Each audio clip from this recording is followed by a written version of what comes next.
Hey, Bankless Nation, something a little bit different on the podcast today. Ryan and I were on the Altcoin Daily podcast on the other side of the microphones. And so this is that episode coming to you in the Bankless podcast feed. So if you ever want to hear what it's like for Ryan and David to get interviewed, you are about to hear that right now. So let's go into the Altcoin Daily podcast right now. But first, a moment to talk about some of these fantastic sponsors that make this show possible. If you want a crypto trading experience backed by world-class security and award-winning support teams, then head over to KRAKEN, one of the longest standing and most secure crypto platforms in the world. KRAKEN is on a journey to build a more accessible, inclusive, and fair financial system, making it simple and secure for everyone, everywhere, to trade crypto. KRAKEN's intuitive trading tools are designed to grow with you, empowering you to make your first or your 100th trade in just a few clicks. And there's an award-winning client support team available 24/7 to help you along the way, along with a whole range of educational guides, articles, and videos. With products and features like KRAKEN Pro and KRAKEN NFT Marketplace and a seamless app to bring it all together, it's really the perfect place to get your complete crypto experience. So check out the simple, secure, and powerful way for everyone to trade crypto, whether you're a complete beginner or a seasoned pro. Go to kraken.com/bankless to see what crypto can be. Not investment advice. Crypto trading involves risk of loss. The ARBITRUM portal is your one-stop hub to entering the Ethereum ecosystem. With over 800 apps, ARBITRUM offers something for everyone. Dive into the epicenter of DeFi, where advanced trading, lending, and staking platforms are redefining how we interact with money. Explore ARBITRUM's rapidly growing gaming hub, from immersed role-playing games, fast-paced fantasy MMOs, to casual luck battle mobile games. Move assets effortlessly between chains and access the ecosystem with ease via ARBITRUM's expansive network of bridges and on-ramps. Step into ARBITRUM's flourishing NFT and creator space, where artists, collectors, and social converge, and support your favorite streamers all on-chain.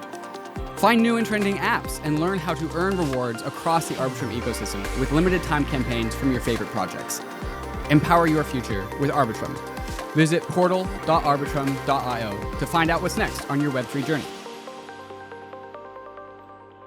Centralized finance held all the power, but now DeFi gives it back to you. Enter the unlimited era with dYdX Unlimited, featuring instant market listings where you can list and trade any market instantly with liquidity. Experience trading like never before with all the trading tools you know and love, all on chain. And then there's Mega Vault, your gateway to automatic liquidity and yield. Just deposit some USDC and start earning yield immediately. It's so simple, and dYdX Unlimited comes packed with so much more. Leverage prediction market perpetual futures, instant deposits, and there's even a revamped trading rewards program to get rewarded for every time you make a trade. So go ahead and check out dYdX on Twitter at dYdX to get notified once dYdX Unlimited launches. All righty. Welcome back, everybody, to Altcoin Daily, joined by the men, the legends, need no introduction, the Bankless guys, David and Ryan. Thank you for joining me. Honored to have you here.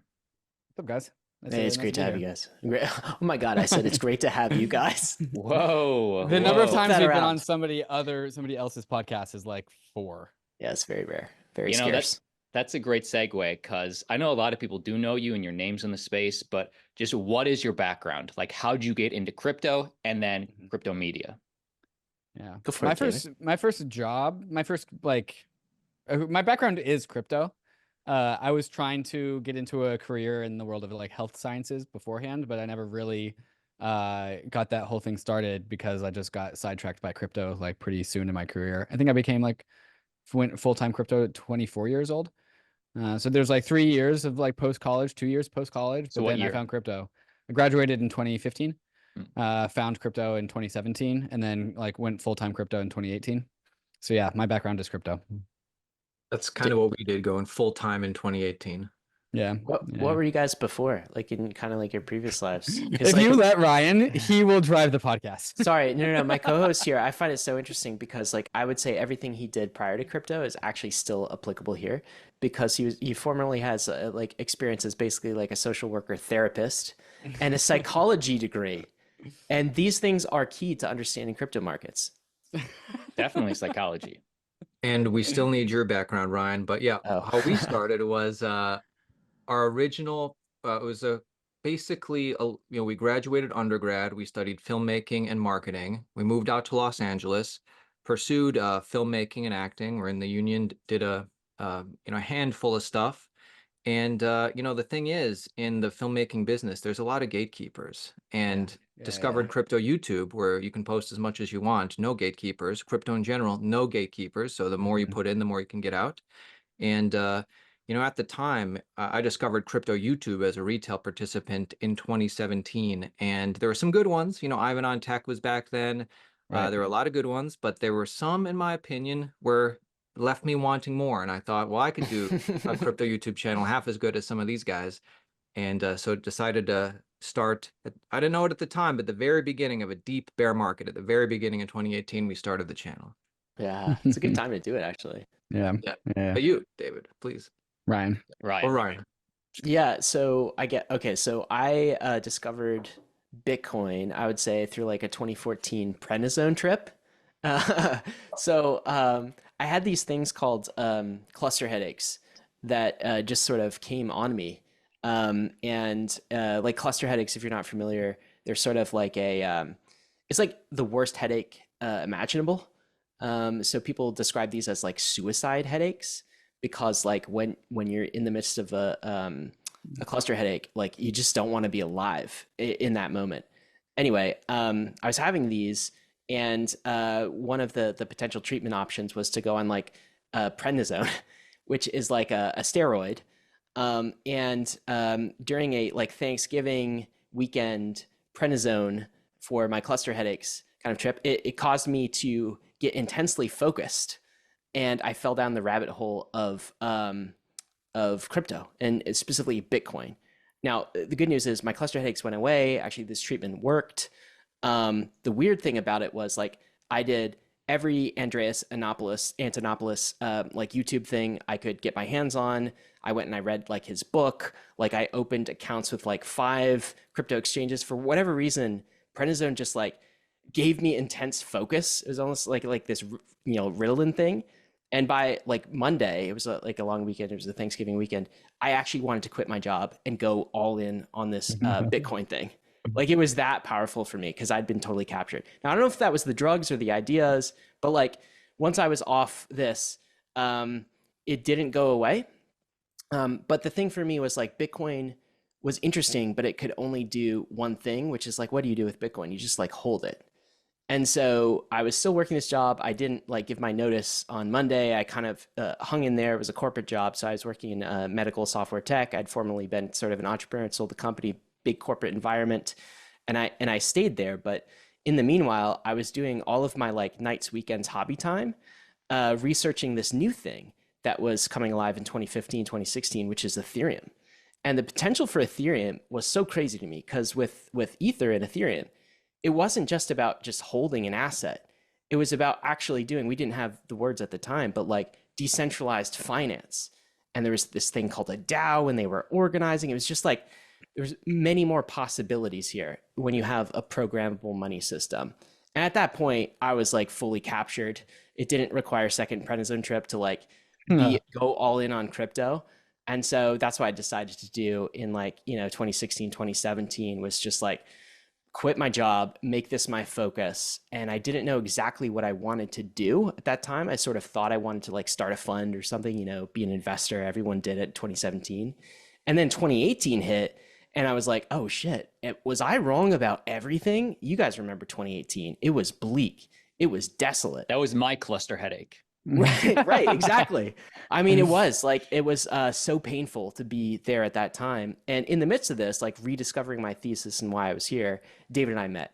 And we had come to some similar conclusions. Like he was writing and his writing was fantastic. We met on Twitter. And then one thing led to another. And suddenly David's like, writing articles for this new thing we called Bankless. And he's like, hey, Ryan, want to start a podcast? And now here we are with like almost 1,000 podcasts, I think, on Bankless up to this point. Wow, 1,000 episodes. I think we've stopped counting, but there's a lot of them. There's a counter, and we're at like 950 something, David. Oh, really? Yeah. Where's our counter? Getting close. It's on Libsyn. I show it to you after. Guys, we're all bullish on crypto long term. Just for 2025, what is your outlook? What do you think will be the strongest narratives? I think the final conclusion of all crypto narratives is always the irresponsibility of central banks. And I think we probably are going through like phases of irresponsibility of central banks where COVID was extreme irresponsibility matched with some sort of reaction to that of an attempt to be responsible. And I think right now we're going back into an era of irresponsibility. And this is just the hardening and then the softening of the money cycle, right? This is also the business cycle. But like things always trend more and more irresponsible over time. And so like it's like a random walk of drunkenness by these federal reserves, by these central banks. But the conclusion is always just like all fiat currencies are going to ultimately drop to zero in real terms. The dollar will probably be the last to go. But even the dollar is on top of crypto rails. And so people escaping the collapse of their fiat currencies will use crypto to access the dollar, and then they'll be pilled by crypto in general to access Bitcoin and Ether. And I think in 2025 specifically, we are resuming we don't have a crisis like COVID, but we are still resuming just irresponsibility around the money printer. And I think that's going to kind of mark 2025. I mean, I pretty much agree with that. I think like 2025 is like 2020. It's sort of similar. I think so. Like my base prediction is like bullish 2025. Like this is the next bull cycle for crypto. I think something that could delay it towards the latter part of 2025, or even worst case scenario, like I could be wrong, is some sort of recession that could happen. Again, we don't read the macro tea leaves because like the entire Bankless thesis, investor thesis is just like long-term bullish on crypto assets, particularly those that are their money and store of value types of assets. And so whether we get the bull cycle in 2025 or if it's delayed, 2020 COVID style by some sort of recession, it's coming back. I mean, this market cap is only $2 trillion.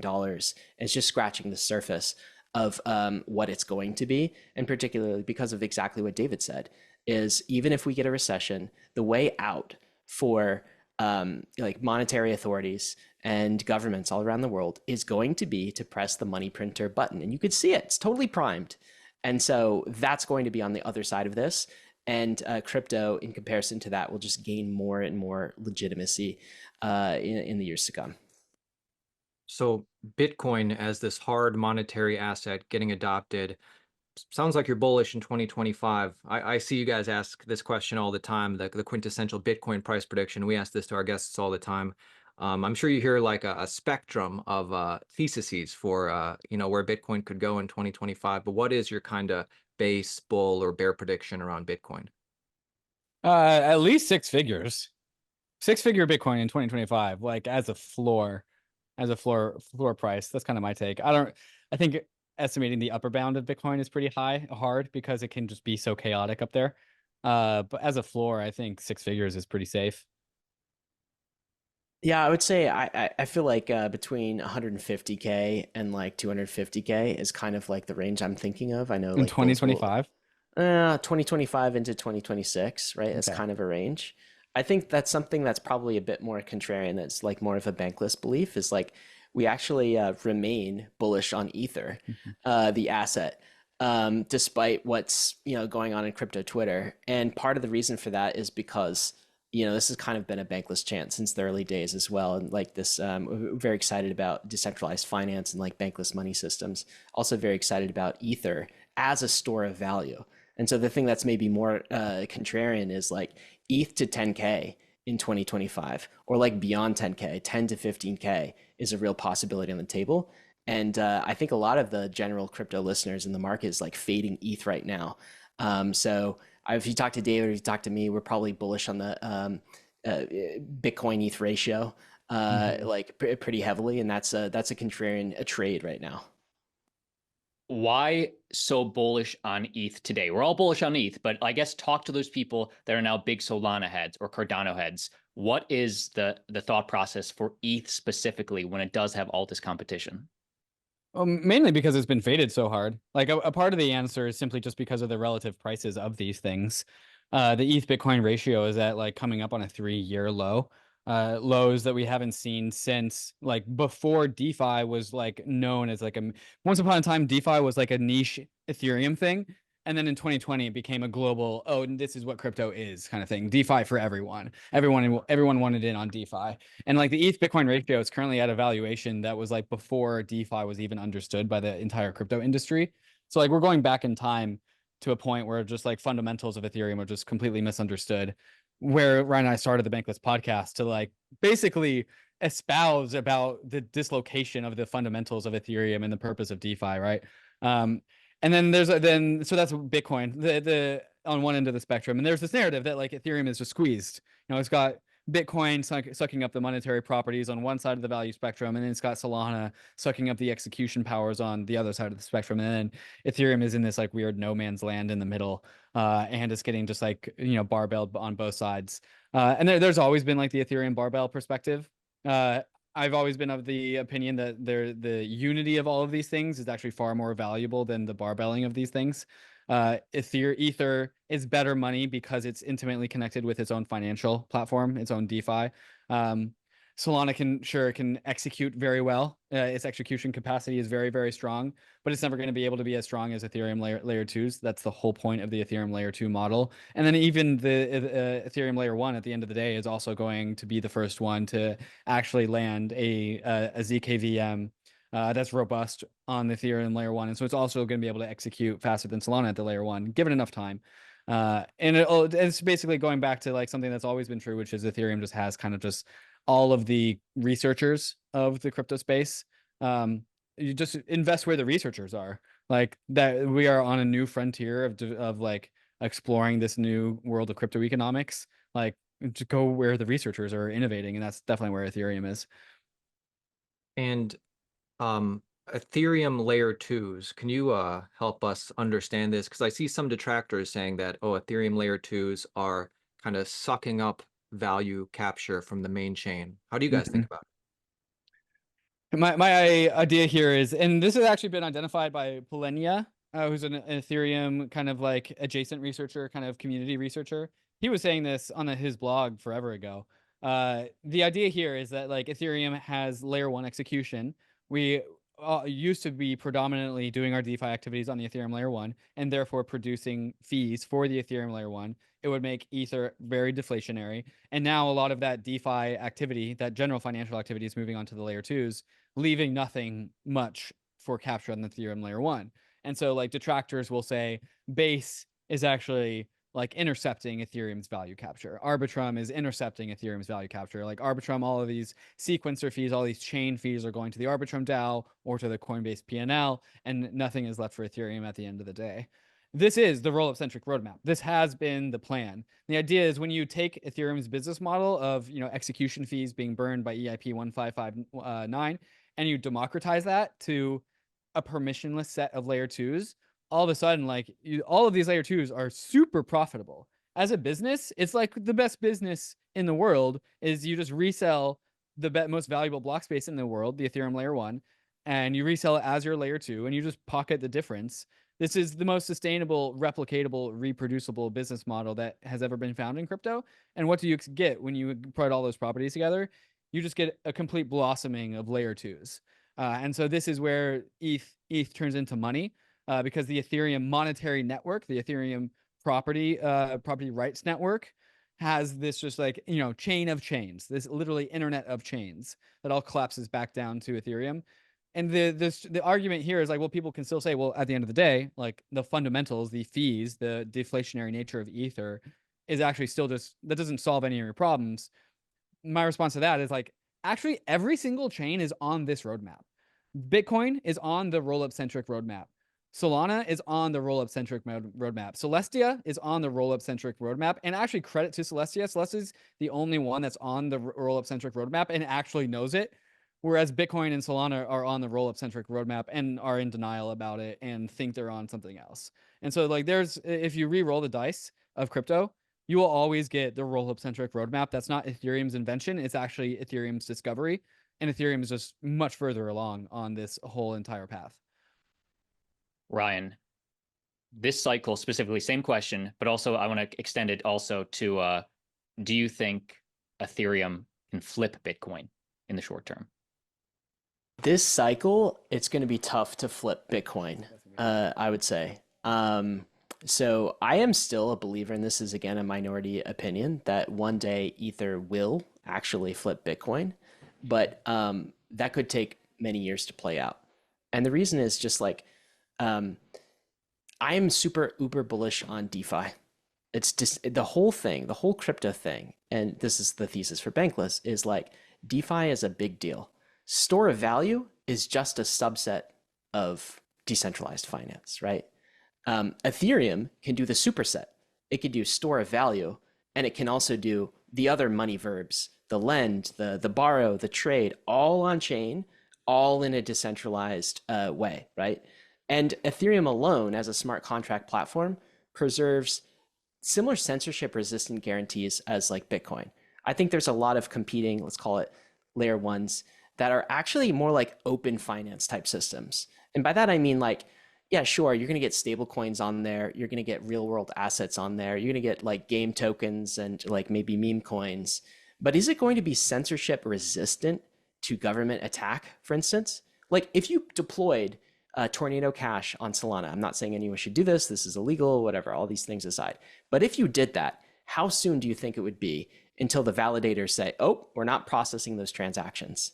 On Ethereum, for the good and the bad, those transactions cannot be censored by the most powerful government in the world, which is the US government, saying that OFAC sanctioned. That is a testament to the censorship resistance of Ethereum. And that's like what DeFi means to me. And that's kind of the distinction between decentralized finance and open finance and, you know, like even the TradFi world. So I think that's important. I would say three things about catalysts in the short term for Ether, the asset. One, people don't understand right now ETH is money. They just don't. Okay, so digital gold with productive yield. That's a meme that has not been explored and exported to the world. So to me, that represents upside because that's how I see it. And that's essentially like what it is. Digital gold with yield that's barely understood. A second thing is Ethereum's going to have some upgrades probably in 2025 that are going to stimulate rollup development, data availability stimulus. So I already did one of these stimuluses early in the year where it provided blob space, and that's why rollup transaction fees have gone to zero. It's going to introduce a new stimulus for rollups and bring transaction fees even closer to zero, increase the throughput of them. The rollup strategy has been an unsung success of Ethereum. Like no, Polkadot tried, Cosmos tried, all of these other ecosystems tried to execute on this hub, this chain of chains type vision. Only Ethereum is actually doing it with shared security. And people are now looking at a successful roadmap where you have like base transactions, ARBITRUM transactions, Optimism, all of ZK Sync, all of these ZK rollups. They're looking at the success of this and they're being like, oh, I'm bearish ETH. That is ridiculous to me. And it's only a matter of time before the market wakes up to that. And then thirdly, I think based rollups are actually going to be a big deal. I don't know if your listeners have explored this side of the new rollup frontier, but it's basically a rollup that uses as its sequencers the Ethereum validator set as a much more aligned form of rollup with ETH value accrual than the traditional rollups. And it's not fragmented, complete interoperability. And so I think we'll see some existing layer twos convert to based rollups in the future. We'll see a blossoming of new based rollups. Anyway, like I look at the ETH strategy and everything that's going on, and I'm like, this is all going according to plan. And ETH is going to be a digital gold and will accrue value as the Ethereum economy grows. New projects are coming online to the MANTLE Layer 2 every single week. Why is this happening? Maybe it's because MANTLE has been on the frontier of Layer 2 design architecture since it first started building MANTLE DA, powered by technology from EigenDA. Maybe it's because users are coming onto the MANTLE Layer 2 to capture some of the highest yields available in DeFi, and to automatically receive the points and tokens being accrued by the $3 billion MANTLE treasury in the MANTLE reward station. Maybe it's because the MANTLE team is one of the most helpful teams to build with, giving you grants, liquidity support, and venture partners to help bootstrap your MANTLE application. Maybe it's all of these reasons all put together. So if you're a dev and you want to build on one of the best foundations in crypto, or you're a user looking to claim some ownership on MANTLE's DeFi apps, click the link in the show notes to getting started with MANTLE. Radically simple ideas always tend to catch on. That's why CARTESI did the hard work of putting Linux on chain, so that building dApps can be radically simple by using Python or JavaScript and their suite of libraries. Simple, like not rebuilding the basics from scratch. Simple, like dedicated scalable compute for your dApp. Simple, like building dApps however you want. Web3 should be simple too, like bread and butter. CARTESI brings radically simple solutions to Ethereum, so developers can do what they do best: build. Go ahead and discover a flexible modular stack on CARTESI and build your most powerful, ambitious project yet. Visit cartesi.io/simple and simplify your blockchain journey and start building today. The UNISWAP wallet is officially the preferred wallet of Bankless, and it's the one we use anytime when we want to transact on-chain. Whether you're on your browser or on the go, UNISWAP wallet makes it easier than ever to swap anytime, anywhere. Use your wallet to transfer funds directly from a top centralized exchange and tap in thousands of tokens across Ethereum and over 10 other chains like Base, Arbitrum, and Optimism. UNISWAP wallet delivers deep liquidity, fast execution, and reliable quotes with zero gas swaps through Uniswap X. And when it comes to security, you can rest easy knowing it's backed by Uniswap Labs, one of the most trusted teams in DeFi. Their code is open source and independently reviewed, so you know it's protected. So why wait? Download the Uniswap wallet today on Chrome, iOS, and Android. And don't forget to claim your free uni.eth username directly in the mobile wallet. Start swapping smarter with Uniswap. So when will the market wake up, do you think, to the fact that Ethereum is money, Ethereum is programmable digital gold with yield, that Ethereum is DeFi? I mean, in the context of 2025 cycle, you said 100K, David, for Bitcoin, 150K. Ryan, what are you guys thinking for Ethereum? I mean, I'm still at, 10K plus, like 10K is bearish type of take. Like if we don't hit 10K in this cycle, then you have no other option other than to kind of load up the truck and buy more because it's stupid. Like I think that's the bearish scenario for Ethereum. Now, whether we fully kind of propagate this narrative and whether ETH receives the value accrual that it's due this cycle, I'm not sure. Bitcoin has done a fantastic job in terms of narrative propagation, and you have to hand it to them. I mean, the Bitcoin conference, they had Trump speaking. We have senators like Senator Lummis talking about a strategic reserve of Bitcoin. This is like, this is like, so Bitcoin has out executed Ethereum on every level with respect to like the store of value narrative. But to me, that's just the market kind of underpricing the narrative potential of ETH as money. But I mean, I guess to directly answer your question, I think the market will start to realize this in 2025, and we might see kind of a 10 to 15K ETH price. But it might take more time. So like the timing thing is the only question, but I just don't care. It's just like hold and stake. And if it's underpriced, then that's just like a fantastic opportunity for acquiring more Ether. Mm-hmm. There's this meme out there, I think from Amin Soleimani, who called Bitcoiners the Spartans and Ethereum the Athenians. And the allusion here was like the Spartans are all just completely in unison, pointed towards a direct, like a focus goal. When the movie, in the 300 movie, all do the same chant at the same time. And then the Athenians are like, the Spartan would go off to the Athenian and be like, who are you? And one Athenian would say, I'm a blacksmith. And then he would go to the next Athenian and they were like, who are you? Like, oh, I'm a farmer. Next guy, we're like, oh, I'm a leather smith or whatever. Just a disconnected, disparate, just like group of people with different expertise in different directions. And the Ethereum narrative, I think, is very similar. This is like who the core devs are.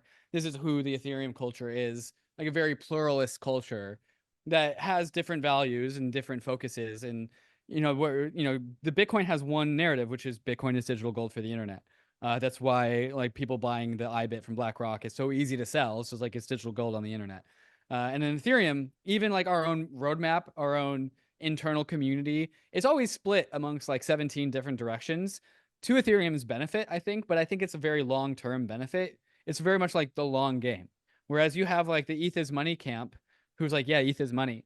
And like there's another camp of Ethereum over there who like just doesn't care. And they're actually building like a decentralized social media, social graph protocol, and they'll just like use USDC, but for whatever. And I think this strategy, this like emergent strategy, this emergent property of Ethereum is actually why Ethereum is so such a good fit for like my personal values and what I want to see out of the internet, because Ethereum to me looks the most like society. It looks the most normal, whereas Bitcoin has got this super homogenous group of people with a very narrow set of values. Same thing kind of with Solana, like a very narrow set of people with very homogenous values, not as homogenous as Bitcoin, but still kind of like constrained. And Ethereum is just like this very pluralistic, open network of people. And the way that this turns into like the conversation around the ETH price is that like I think it could be a really long game for Ether to really win the mind share of money on the internet. But I think Ethereum has the properties of money on the internet that will inevitably like arrive at, because these like, you know, community of differentiated people with different values are on the same network. And if everyone's on the same network, if everyone with different values are on the same network, that to me, this is like a long-term, long game of just like winning monetary properties. Ryan, let's say you have $1,000 today and you put 900 of that into Ethereum. You have 100 left, cannot put it into Solana or Bitcoin. What's another L1? What's two other L1s that you think are doing it right that you might put 50 and 50? Wow, funny question. Yeah, that's a good question. I mean, David uses this line of like, by the way, we get to come on other podcasts and be like sound like ETH crazy ETH maxis, right? And that's what people accuse us on. But like we're deeply exploring other ecosystems all of the time. And I think there's some really interesting ecosystems emerging. And David uses this line like the L1 trade, the L1 trade is always on. That's because like basically, you know, Bitcoin sets the price for Ethereum, and then like Ethereum sets the price for every alternative that can become Ethereum, right? And so I'm really excited about Monad. I think that is growing a community ecosystem. Unfortunately, it doesn't have a token that's available, but like I think that's one that's going to gain some steam. Why? Well, it's just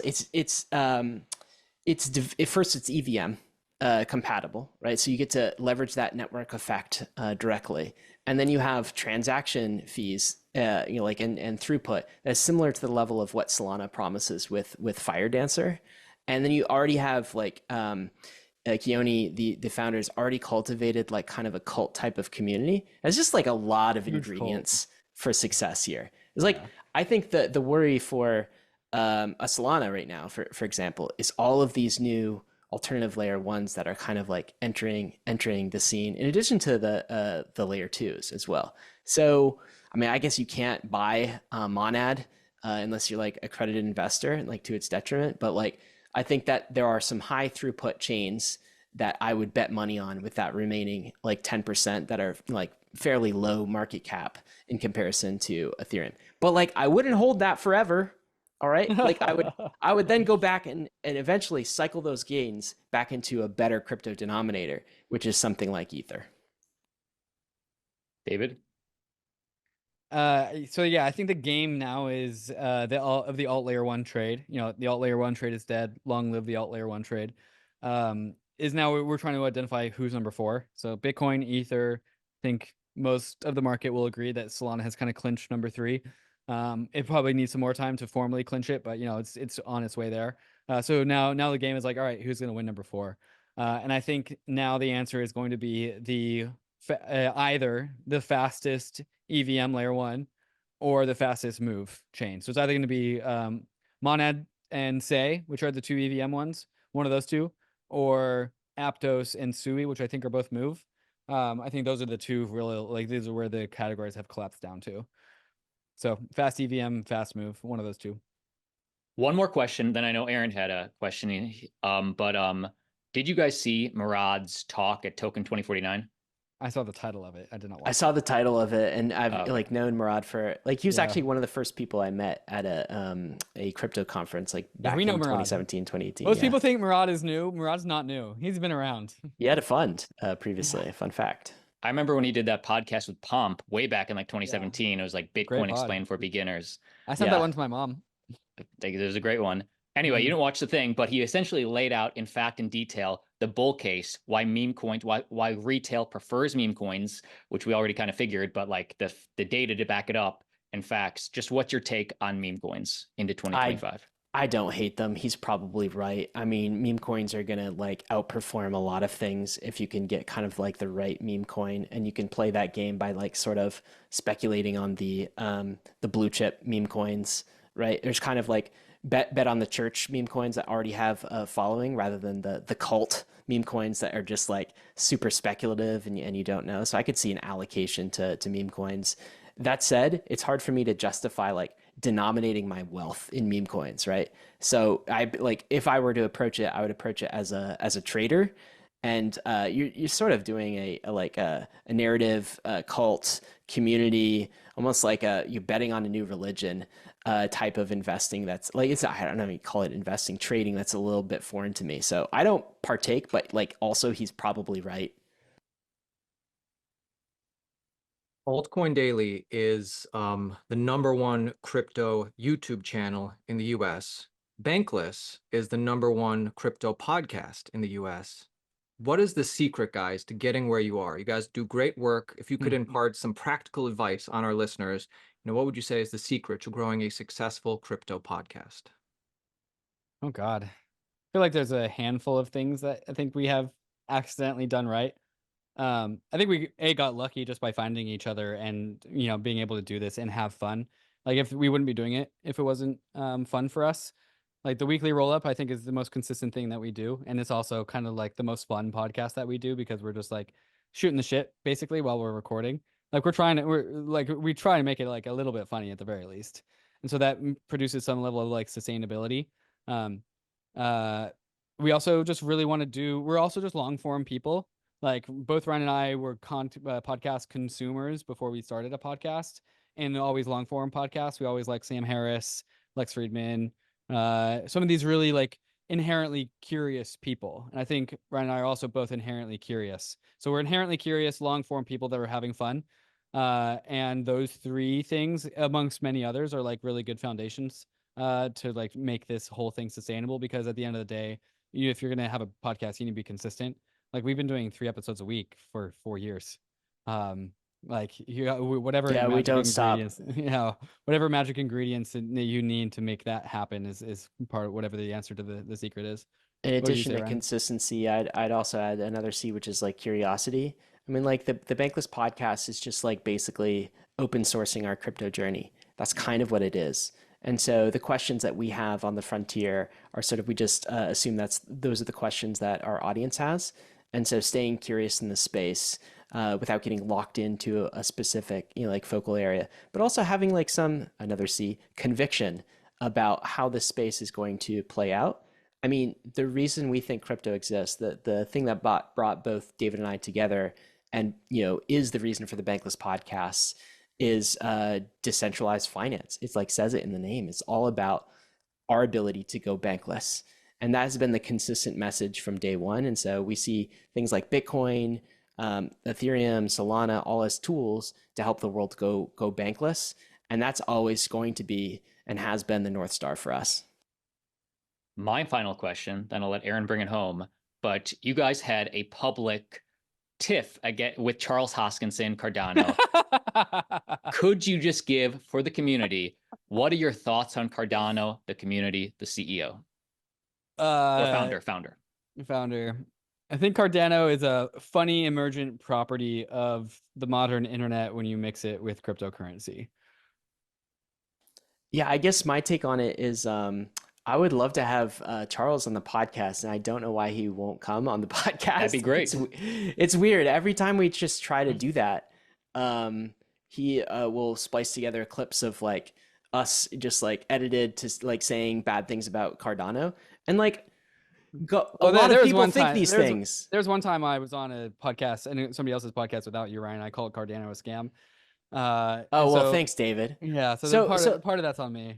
I just think it's an opportunity for Charles to just be like, if David's saying it or if people are saying it, right? People are address it. People are saying it. Come on and talk about it. I mean, like, there's not a gotcha question, so it always reverts to like something we did in the past that's unfavorable. And like, I don't know. I would just love to just do a reset and have Charles on. I do think Cardano has some interesting properties, specifically with respect to like the distribution of commitment ADA. to decentralization. Yeah, it's super distributed, and there's like an active live staking community, and it's actually a lot more decentralized, quote unquote, than I think a lot of people give you credit for.